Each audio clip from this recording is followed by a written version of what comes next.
Alrighty guys, we're going to quickly run through this PowerPoint that we're doing today, Movement of People's Migration.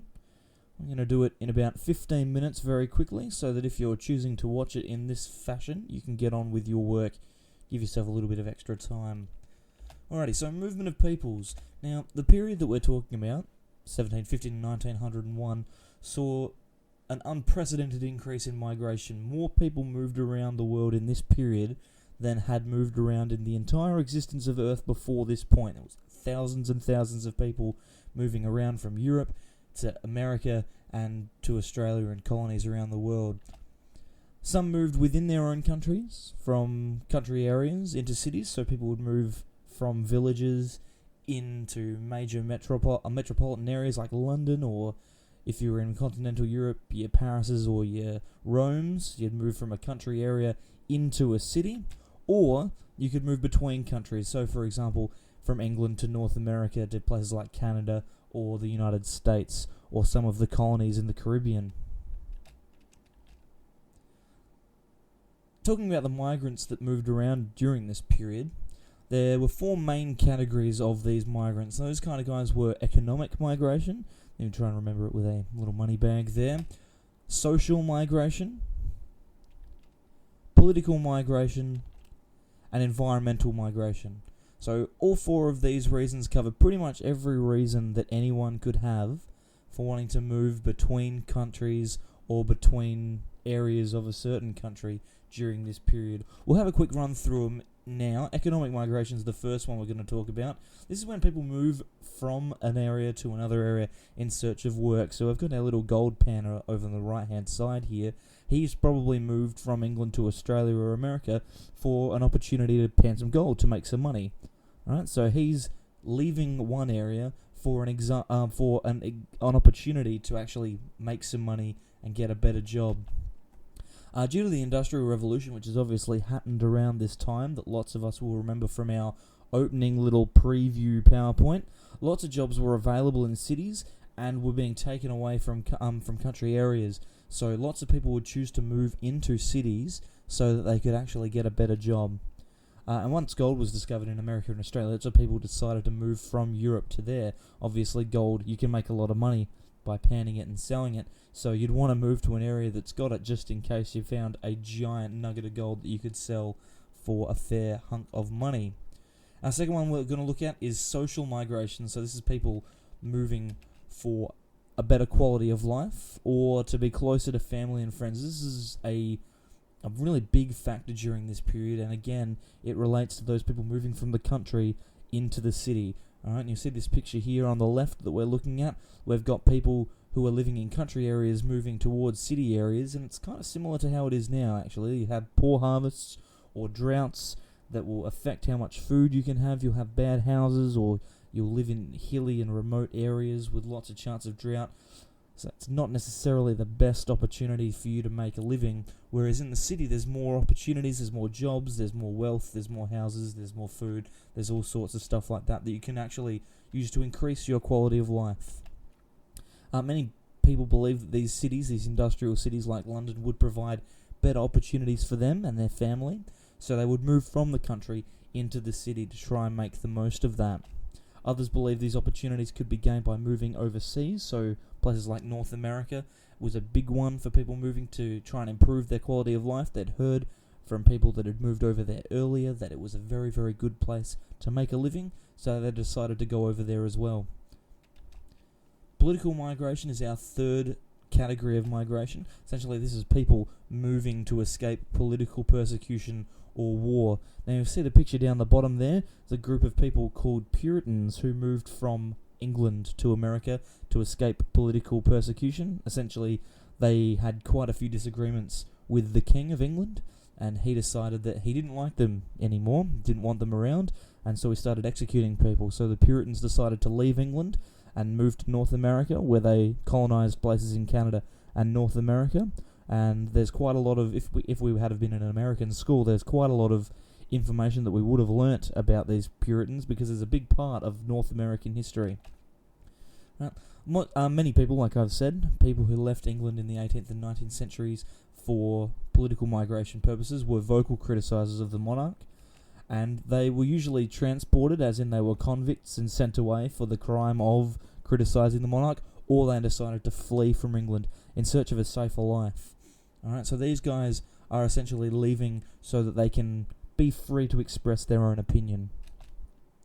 Our last category is environmental migration, and you'll see here that it's people moving to escape from natural disasters such as flooding or famine. The picture on the right is Irish people arriving in America after leaving Ireland during the Great Irish Potato Famine.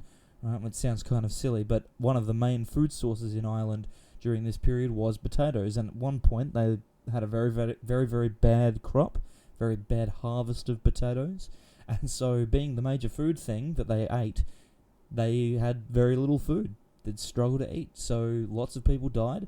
Up to a third of the population of Ireland actually lost their lives during this famine, so it's not a thing to joke about.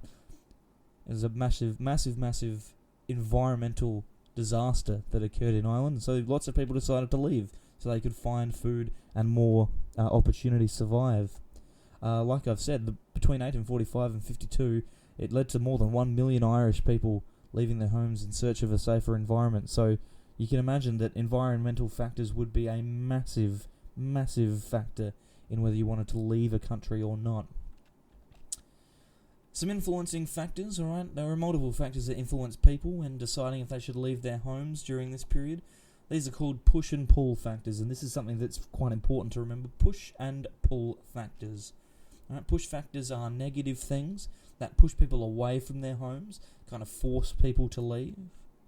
Whereas pull factors are positive things that kind of draw people to new places. So there'd be positive things that are happening in the new place that make people want to go there.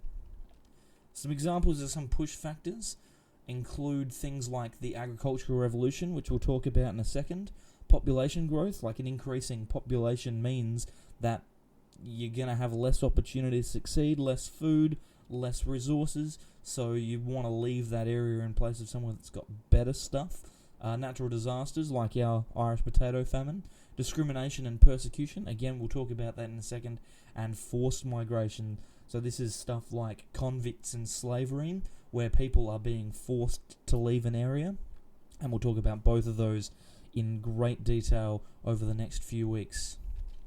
So the agricultural revolution was one of those push factors. Right until the 18th century, the 1700s, a majority of European people lived in agricultural communities doing farming and that kind of stuff. Land use had changed very, very little since the medieval period, and you probably remember from year 8 the way that farmers farmed the land. Some areas had been worked by the same families for generations, hundreds and hundreds of years, where nothing had changed. Families had done the same farming for the same amount of time, just over and over and over. Most people worked hard enough during this period just to provide food for themselves and their families. They weren't interested in making enough to sell for other people. They just wanted to work hard enough that they could keep themselves alive. Right, and this actually changed during the 18th century. Advancements in technology changed the way that people farm. So they would use machines like a seed drill, we'll see a picture of that in a minute, meant that less people actually needed to work on the land for it to be profitable. So essentially, you could end up having 1 or 2 people doing the job of maybe 10. And this meant that people lost their jobs and were forced to move into other areas, like industrial cities, in search of opportunities for a job so that they could survive. Right, and here's our seed drill. This was invented by Jethro Tull in the 1700s, and essentially it ploughed the land and planted the seeds in one motion. So it's essentially the work of 2 or 3 people over multiple days could be turned into a one-day job, depending on the size of your field. Right, so obviously this is a job that might have taken 2 or 3 people at the time. Now it only takes 1, so that's 2 people that are out of a job. Alright, so they would have moved to other areas to kind of help themselves have a better life. Now, discrimination and persecution, we've got some more religious migrants down the bottom who have left because they're being persecuted. They've left their home countries to escape their religious or political persecution. A religious group, like I've said, the Puritans, Christians who believed in a strict religious discipline. They fled that persecution in England to found colonies in North and Central America. Now, when I say Central America, I mean like the Caribbean islands like Haiti and Cuba and those kind of places settled by Puritans during this period. Also got lots of Jewish people who migrated to new areas of the world, particularly North America, after centuries of discrimination, and obviously that continued on into the 20th and 21st centuries as well. People disliked Jewish people, as some Jewish people appeared more wealthy than other groups of society, even though this was untrue. It just seemed that way. Many Jewish people were forced to flee their homes to escape this persecution because people believed that they were hoarding wealth, and it's a stereotype that persists to this day. So it forced people who were of the Jewish faith to move away. And I've got a picture on the left-hand side here of a lovely American lady welcoming a Jewish family into the gates of America. And lots of Jewish people would move to North America, especially the United States, during this time. Some pull factors now, and we'll quickly whip through a couple of examples of them.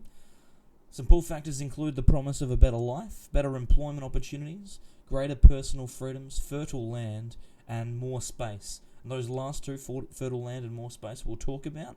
Promise of better life we'll talk about as well.